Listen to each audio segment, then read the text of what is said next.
wal munuh wa rusuh wa taubatin nasuha sawalal jasid wa ruh wa biniyati analul karim yaftu alina futwal arifin wa fakuna fid din wa rizquna kamal ikhlas wal yakin wa la hadratin nabil mustafa rasulillah sallallahu alaihi wasallam wa ala alihi wa azwajihi wa dhurriyyati wa jami'i khair minal anbiya wal mursalin wa jamil malaikatil muqarrabin wa jami' malifi kutubina khususan malif hadil kutubil mubarakah jami'i masyayikhina masyayikhina khususan sajadul usman az-zawjati nyarud jazuli kizun juzuli kam jazul bismi kafatun jazuli kam jazuli kama fajarat malam syafi adami kama rujika janan wasib skandar jam tabbas ke sarbini ke hasan basri ke nur munawwar ait alaina barakati makramati mulum mamzum asrarahum ila jami' abaina ummahatina jaddatina wa jaddatina ammamina ammatina khwalina wa khalatina minal muslimin wal muslimat wal mu'minin wal mu'minat al ahya'i minhum wal amwat ighfir lahum warhamhum wa'afi wa'fanhum lahumul fatihah. A'udzu billahi minasyaitonir rajim. Bismillahirrahmanirrahim. Alhamdulillahi rabbil alamin arrahmanir rahim maliki yaumiddin. Iyyaka na'budu wa iyyaka nasta'in ihdinas siratal mustaqim siratal ladzina an'amta 'alaihim ghairil maghdubi 'alaihim waladdallin. Amin. Al-Fatihah kedua kita mohon kepada Allah Subhanahu wa taala agar senantiasa Allah Subhanahu wa taala tetapkan iman dan Islam kita, istiqomah dalam ibadah, dipermudah seluruh urusan kita, urusan dunia dan akhirat, dijadikan keturunan kita yang soleh solehah, rumah tangga yang sakinah, mawaddah warahmah, saudara-saudara kita, jamaah kita, sahabat kita yang saat ini sedang sakit, mudah-mudahan Allah angkat penyakitnya. Terkhusus kita doakan untuk Ibu Indiah Susilowati binti Suwito Prayitno atau Bu Sakidi yang saat ini sedang dirawat. Kita doakan mudah-mudahan Allah Subhanahu wa taala angkat sakit dan penyakitnya, diberikan kesembuhan yang sempurna, dan kita berharap mudah-mudahan kita yang sedang mempunyai hajat, Allah kabul hajat dan harapan kita. Al-hadiniyah Al-Fatihah. A'udzu billahi minasyaitonir rajim. Bismillahirrahmanirrahim. Alhamdulillahi rabbil alamin arrahmanir rahim maliki yaumiddin. Iyyaka na'budu wa iyyaka nasta'in ihdinas siratal mustaqim siratal ladzina an'amta 'alaihim ghairil maghdubi 'alaihim waladdallin. Amin.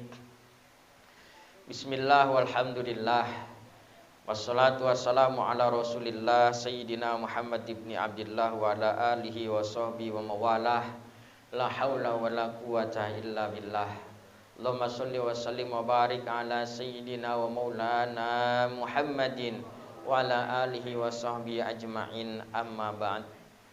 Hadirin jamaah Majelis Nurul Huda yang mudah-mudahan kita semua dimuliakan Allah Subhanahu wa taala. Terkhusus segenap orang tua kita hadir di tengah-tengah kita, Ketua Yayasan Ibu Hajah Umi Jariah Alwi yang sama-sama kita hormati dan kita muliakan. Kita doakan mudah-mudahan senantiasa orang tua kita panjang umur, sehat walafiat, dan dalam keberkahan Allah Subhanahu wa taala. Baik hadirin jamaah sekalian, pelajaran kita malam hari ini kitab Ta'limu Ta'lim. Kita masih membahas pada bab tentang keutamaan mengagungkan ilmu dan ahlinya ilmu. Saya lanjutkan pada pertemuan malam Sabtu yang lalu. Wahukia, dan diceritakan, Anal Khalifata Harun ar-Rasyid, sesungguhnya seorang khalifah, seorang raja yang bernama Harun ar-Rasyid, ba'asa ibnahu ilal Usmu'i, beliau mengirim anaknya kepada Kiai Usmu'i. Ada yang baca Asmu'i, ada yang baca Usmu'i. Liya'limahu al-ilma wal adaba. Raja Harun ar-Rasyid mengirim anaknya kepada salah seorang ulama, tujuannya liya'lamahu, agar seorang kiai itu mengajari anaknya al-ilma akan sebuah ilmu agama, wal adaba dan diajarin adab, diajarin sopan santun. Fara'ahu yauman yatawaddau. Suatu saat sang raja Harun ar-Rasyid melihat kiai sedang berwudu, wa yaksilu rijlahu dan sedang membasuh kakinya. Wabnul Khalifati, sedangkan anaknya raja, anaknya Harun ar-Rasyid, yasubul ma'a ala rijlihi, dia sedang menuangkan air ke kakinya sang kiai.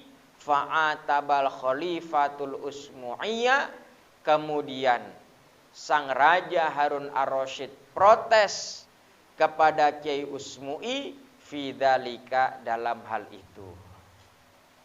Jadi ini ada cerita seorang raja namanya Harun ar-Rasyid.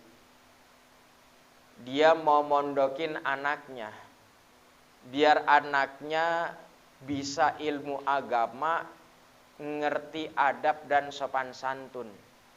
Anaknya disekolahin di madrasah. Tujuannya biar sang anak ngerti ilmu agama, ngerti tata krama, ngerti adab dan sopan santun. Akhirnya diterima oleh sang kiai.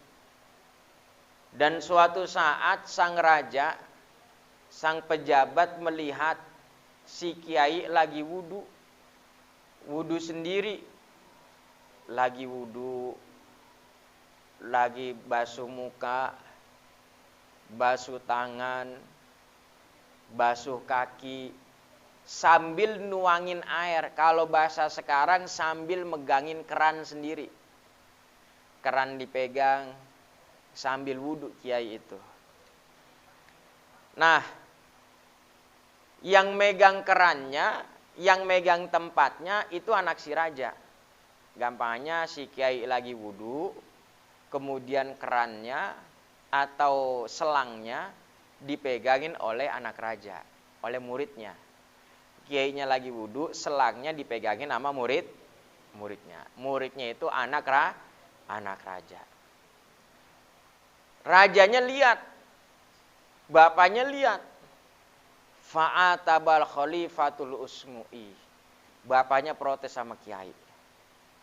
Kata bapaknya, faqala innama ba'astuhu ilaika litu'allimahu wa tu'addibahu. Kiai, guru, saya naruh anak saya di sini. Saya serahin anak saya ke kiai, tujuannya dua. Biar anak saya ngerti agama, biar anak saya ngerti adab, sopan santun. Biar kiai ngajarin agama, biar kiai ngajarin adab ke anak saya. Kata rajanya, falimada lam ta'murhu bi ayyasubal ma'a bi ihdayadaihi wa yaksilu bil ukhra rijlaka. Kenapa kiai enggak suruh anak saya tangan satunya megangin keran, tangan satunya ngebasuh, gosok-gosokin tangannya kiai, kakinya kiai. Jadi ada anak raja,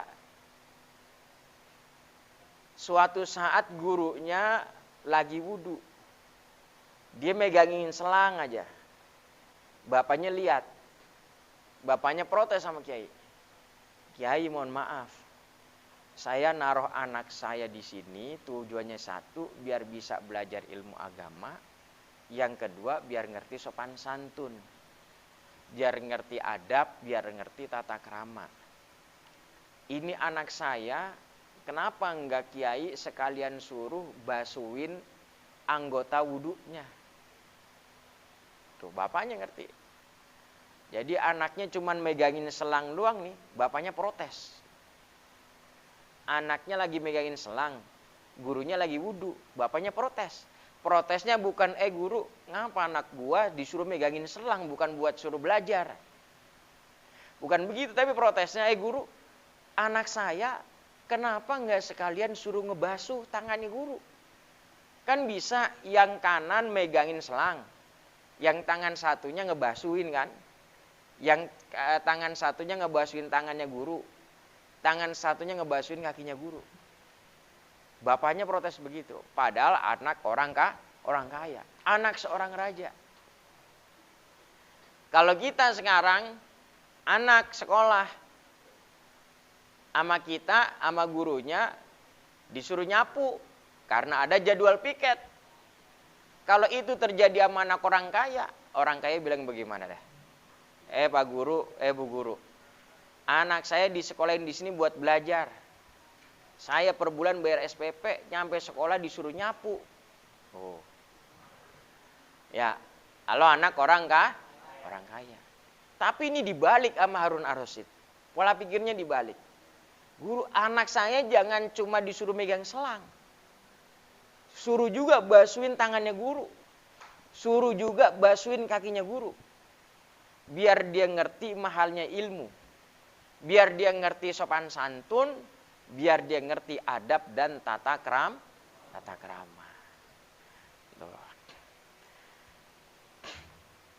Kemudian kemarin dijelasin, ya, ada suatu cerita, ada seorang kiai main ke suatu daerah, murid-muridnya pada nyamperin, ada satu murid yang nggak nyamperin.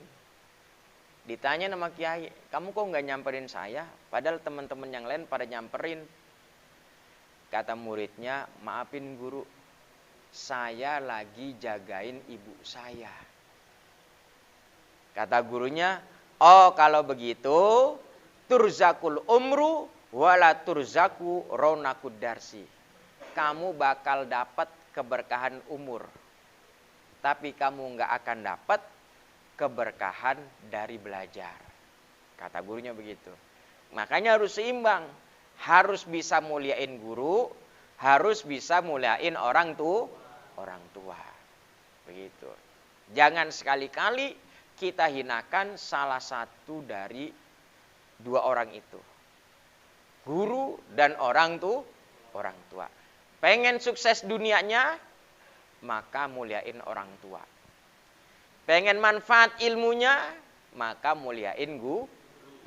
Pengen muliain dua-duanya, pengen sukses dua-duanya, maka harus bisa muliain dua-duanya. Wa min ta'zimil ilmi, dan di antara perilaku mengagungkan ilmu adalah ta'zimul kitabi, mengagungkan kitab, muliain kitab. Fayam bagi, maka hendaknya litolibil ilmi, bagi orang yang belajar ilmu, yang lagi nuntut ilmu, alla ya'khudhal kitaba, dia enggak ngambil kitab illa bitoharotin, kecuali dalam keadaan suci. Walaupun bukan Al-Quran, hendaknya kalau kita mau ngambil kitab, kalau kita mau belajar, selalu dalam keadaan suci. Kitab apa aja, pelajaran apa aja. Apalagi Al-Quran, wajib dalam keadaan suci. Mau belajar ilmu agama, wudu dulu. Belajar ilmu umum, wudu dulu. Semua kegiatan taklim kita hendaknya diawali dengan wudu. Ini kayak taklim begini nih. Bagusnya wudu dulu. Gitu. Taklim dalam keadaan wudu, dalam keadaan bersih, dalam keadaan suci. Wahukia, dan diceritakan Syekh al-Imam Syamsul A'immah al-Hulwani, dari seorang syekh yang bernama Al-Imam Syamsul A'immah al-Hulwani, annahu qol, beliau berkata, innamaniltu hadzal ilma bitta'zimi. Ada seorang guru berkata, saya bisa mendapat derajat tinggi, saya bisa mendapat kemuliaan ini bitta'zim, gara-gara saya mengagungkan ilmu.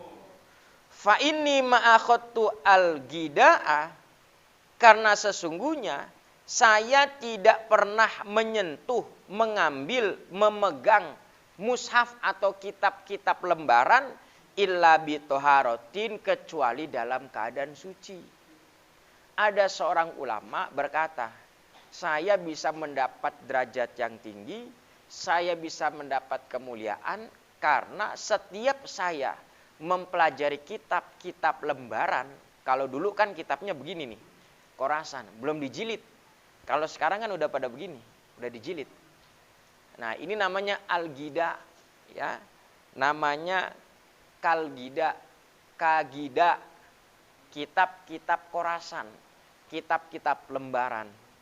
Jadi ada seorang ulama, beliau berkata, saya mendapatkan kemuliaan yang tinggi ini, mendapatkan derajat tinggi, karena saya setiap mengambil kitab-kitab korasan, setiap mengambil kitab-kitab kecil, setiap mengambil kitab-kitab agama, dipelajari dalam keadaan suci. Wa anasya al-imam Samsal A'immah as-Sarkhosi, juga ada seorang syekh yang bernama as-Sarkhosi, kana mabtunan. Suatu ketika beliau sakit perut. Wa kana yukarriru fi lailatin, dan beliau selalu mengulang-ulangi pelajaran setiap malam. Fatawaddo'a, dan mengulang-ulanginya dalam keadaan wudu. Fitil kalailati, dalam malam itu sab'a asyrota marotan, sampai dengan 17 kali. Ada seorang ulama, saking kalau belajar itu selalu dalam keadaan suci, tiap malam kalau dia belajar sampai wudunya itu 17 kali. Belajar, wudu, batal, wudu lagi. Batal, wudu lagi. Batal, wudu lagi. Batal, wudu lagi. Sampai 17 kali. Ya. Itu beliau lakukan setiap malam. Setiap beliau belajar, setiap beliau mutalaah, selalu dalam keadaan suci. Sampai-sampai setiap malam, ya, beliau berwudu sampai 17 kali. Kenapa seperti itu? Li'annahu kana la yukarriru illa bittohara. Karena beliau tidak pernah mentolaah kecuali dalam keadaan suci. Tidak pernah mengulang-ulangi pelajaran kecuali dalam keadaan suci. Li'annal ilma nurun, karena ilmu itu cahaya. Wal wudu'a nurun, dan wudu juga cahaya. Fayasdadu nurul ilmi bihi, maka akan bertambah cahaya ilmu dengan sebab berwudu. Karena ilmu itu cahaya, wudu juga cahaya. Jadi cahaya ketemu cahaya, tambah terang. Kalau kita belajarnya enggak dalam keadaan wudu, ilmu itu cahaya, enggak wudu itu kegelapan. Cahaya ketemu sama gelap, jadinya apaan? Remeng-remeng. Tahu remeng-remeng? Kemang-kemang. Remang-remang. Remeng-remeng. Burem. Cahaya ketemu sama gelap. Kalau cahaya ketemu sama cahaya jadinya terang. Iya, terang. Ya, coba kita ambil satu nih bohlam nih. 18 watt. Kita temuin 18 watt. 18 jadi berapa? 32. Tambah terang. Yang satu 18 watt. Yang satu gelap. Terangnya kurang, tetap 18 watt. Ya. Maka dari itu, kalau kita belajar jangan lupa selalu dalam keadaan berwudu.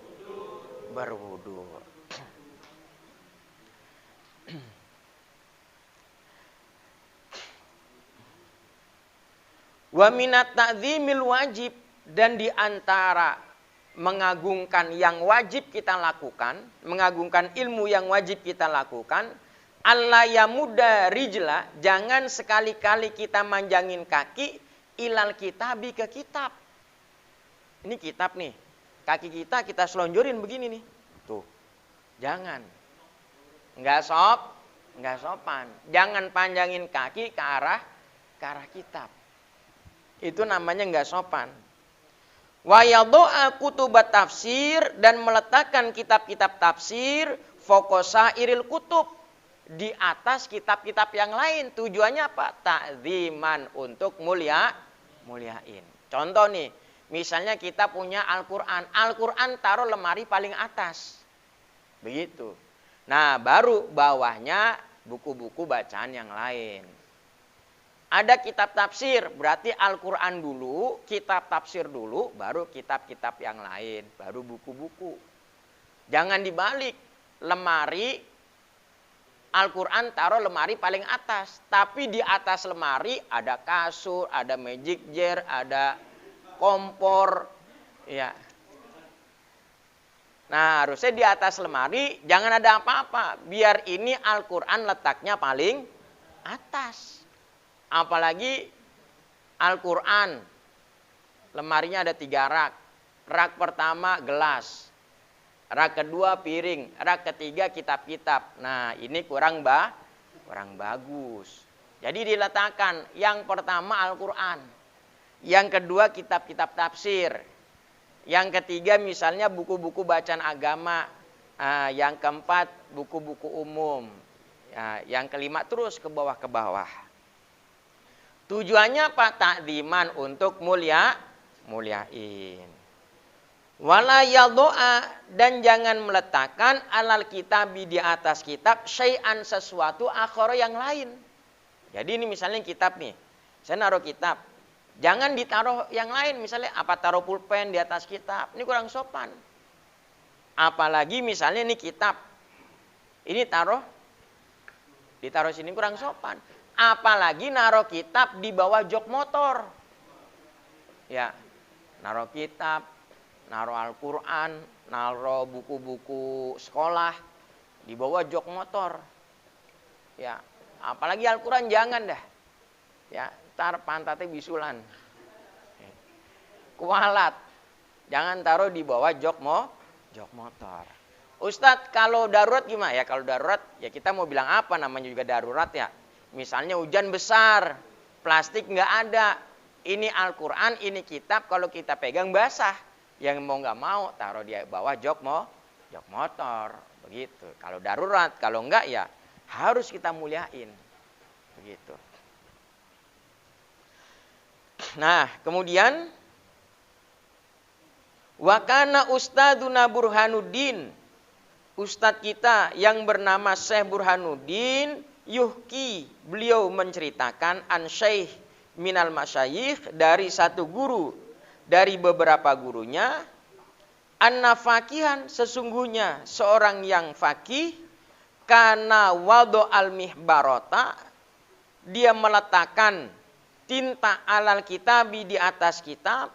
Qala, maka berkata, lahu, pada fakih, bil farisiyati, dengan menggunakan logat Persi, barniabi, artinya enggak bakal dapat manfaat ilmu, Ada seorang ulama namanya Syekh Burhanuddin.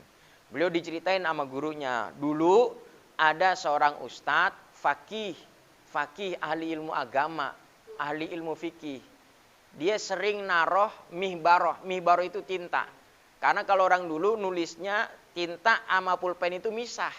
Kalau sekarang kan tinta sama pulpen udah nyatu. Kalau dulu misah. Ini ada pulpennya, besinya, tutulin ke tinta, tulis. Tutulin tinta, tulis. Nah, dia suka naruh tinta di atas kitabnya. Gurunya lihat. Maka kata gurunya, barniabi. Artinya enggak bakal manfaat. Gitu. Wa kana ustadzuna al-qadi al-ajal Fakhrul Islam. Dan ada seorang guru kami namanya Imam Fakhrul Islam al-ma'rufi bi Qadhi Khani, yang terkenal dengan Qadhi Khani, yaqulu, beliau berkata, in lam yurid dalika al-istighfaf fala ba'sa bidalik. Kalau kita naruh sesuatu di atas kitab, tujuannya bukan istighfaf, tujuannya bukan istihza, tujuannya bukan buat ngeremehin, tujuannya bukan untuk menghina, fala ba'sa, maka enggak apa-apa. Ini kitab nih, saya taruh di sini misalnya. Tujuannya bukan istighfaf, tujuannya bukan menghina, maka fala ba'sa, enggak ada masalah. nggak apa-apa, nggak ada masalah. Tapi kalau tujuannya istifaf, tujuannya menghina, maka nggak boleh, itu dilarang. Meskipun boleh, wal aula yang lebih utama, ayah tariza anhu, seorang penuntut ilmu menjaga dari perbuatan itu. Jangan sampai kita menghinakan kitab, maka kitab harus ditaruh di tempat yang mulia. Satu lagi, wa minat ta'zimi, dan di antara mengagungkan ilmu, ayu jawida kitabal kitabah, yaitu memperbaiki, membaguskan kitabatal kitab, tulisan kitab, gitu. Atau bahasa sekarang khot, tulisannya dibagusin. Itu merupakan di antara salah satu ngagungin ilmu, tulisan yang bagus. Tulisan dibagusin, ikut khot. Nah, itu merupakan membaguskan ilmu, memuliakan ilmu. Wala yukormito, dan jangan sekali-kali ngecilin tulisan. Tulisan kecil-kecil banget. Jangan. Kenapa? Nanti ada akibatnya. Wa yatrukal hasyata allati yukormito fiha illa ingda darurat, dan meninggalkan menulis kecil di dalam hasyiah kecuali dalam keadaan darurat. Nih, misalnya kalau dulu kan kitab kuning begini, yang di pinggir namanya matan, yang di tengah namanya syarah, ada lagi nanti hasyiah. Kalau orang dulu nulis kan kecil-kecil di sini nih. Nah, maksudnya jangan nulis di pinggir yang kecil-kecil kecuali dalam keadaan darurat. Misalnya kita lagi merhatiin perkataan guru, ada yang penting kita tulis, nggak apa-apa kecil. Karena kalau nulisnya banyak nggak bakal muat, kan begitu. Nah, itu nggak apa-apa kecuali kalau darurat. Waro'a Abu Hanifah, dan Imam Abu Hanifah pernah melihat katiban, seorang penulis, seorang yang menulis yukormitu, yang kecil-kecil fil kitabati, dalam tulisannya. Faqala, maka Imam Abu Hanifah ngomong, la tukormit, jangan nulis kecil-kecil, jangan kecilin khotoka tulisanmu, jangan sekali-kali nulis kecil. Kenapa? Li'annaka, karena sesungguhnya kamu, in ishta, kalau kamu hidup, tandamu, kamu bakal nyesel. Wa in muta, dan jika kamu mati, tushtamu, maka kamu akan dicela. Yakni maksudnya, idza syikhta, ketika kita nanti udah tua, wal dhaufa basaruka, dan penglihatan kita sudah lemah, nadimta ala dalikal fi'li, kita akan nyesel tulisan-tulisan kita yang dulu. Iya, sekarang kita masih muda, nulis kecil masih kelihatan ama mata. Coba nanti kalau udah tua, udah sepuh, umurnya udah 50, 60 tahun, kita ambil tuh tulisan-tulisan SD kita, kita ambil tulisan SMP kita, yang tulisannya kecil-kecil. Kira-kira kita nangis apa seneng? Ya, kita udah tua nih, udah sepuh nih. Ngelihat tulisan kita waktu SD, ngelihat tulisan kita waktu SMP, kita nangis apa ketawa-tawa? Tawa-tawa, tulisan begini banget ya. Nangis, kita sedih. Apalagi sampai-sampai tulisan kita dilihat sama anak. Tulisan saya jelek, ditulis di kitab. Saya meninggal, kitab kan masih ada, dilihat sama anak saya. Bapak gue tulisannya begini banget ya. Tuh. Makanya di antara mengagungkan ilmu, tulisannya cakepin. Yang kedua, nulisnya jangan kecil. Nanti kalau udah tua ngelihatnya susah. Ya. Nah, ya, ada yang belajar hot. Ada yang bisa tulisannya bagus di sini? Nah, yang tulisannya bagus ajarin teman-temannya, ditularin biar manfaat. Siapa yang tulisannya bagus? Dani. Ajarin Dan. Teman-temannya. Ya. Ya. Gitu. Nah, inilah pelajaran kita malam hari ini.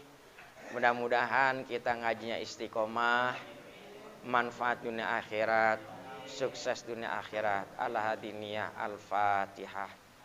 A'udzubillahi minasyaitonir rajim. Bismillahirrahmanirrahim. Alhamdulillahirabbil alamin arrahmanir rahim maliki yaumiddin. Iyyaka na'budu wa iyyaka nasta'in ihdinas siratal mustaqim. Ghairil maghdubi 'alaihim waladdallin. Amin. Astaghfirullahaladzim, astaghfirullahaladzim, astaghfirullahaladzim. Allahumma sholli ala sayyidina wa habibina wa syafiina wa karimina maulana Muhammad sallim radhiyallahu tabaraka wa ta'ala kulli sahabati Rasulillah sallallahu alaihi wasallam. Alhamdulillahirabbil alamin. Allahumma ij'al hadzal majlis majlisan mubarakan, majlisan daiman, majlisan nafi'an ila yaumil qiyamah, waj'al ahlahu min ahlil ilmi wa ahlil khair, min ahlil Qur'an wal ibadah bi rahmatika arhamar rahimin. Sallallahu alaihi wasallam Muhammadin wa ala alihi wasallam. Walhamdulillahirabbil alamin. Terima kasih, kurang lebihnya maaf. Wallahul muwaffiq ila aqwamit thoriq. Wassalamualaikum warahmatullahi wabarakatuh.